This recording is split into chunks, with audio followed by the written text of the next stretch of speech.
Mindset is a critical part of the recovery for your loved one and for your stability and sanity as the caregiver. So we're going to talk a little bit about some ideas that are connected with mindset. Remember, don't take what your survivor says personally, because I know it's not always the truth. When your loved one starts waking up from a coma, all kinds of things can be their truth. They don't usually open their eyes and say, "Hey, what happened? How long was I sleeping?" In Jamie's case, it was very slow and very gradual. And for a while, in her mind, she was about 8 years old.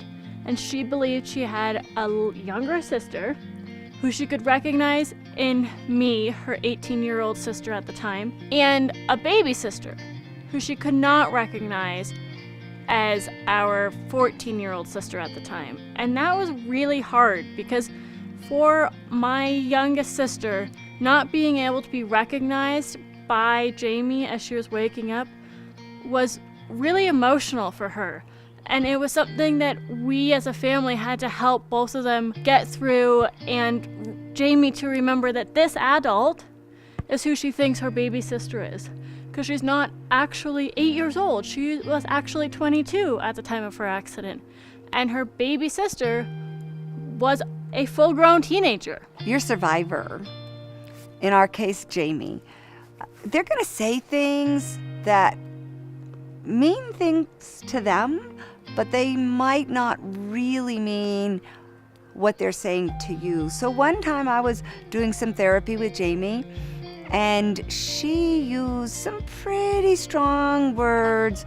And rather than immediately being offended, and how could she be so mean to me, and how could this nice girl, and how could this have happened, instead of letting all of that happen, I understood that her name calling me was really an outcry on her part that she was so frustrated.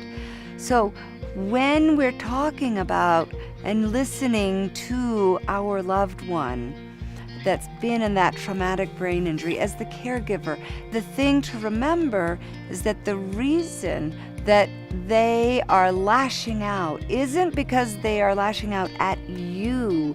It is because they are frustrated with what's happening, and they can't make their brain work the way that they think it might have worked before. They can't even remember, but they know they're frustrated. So they're being angry and lashing out at their safety, which is you.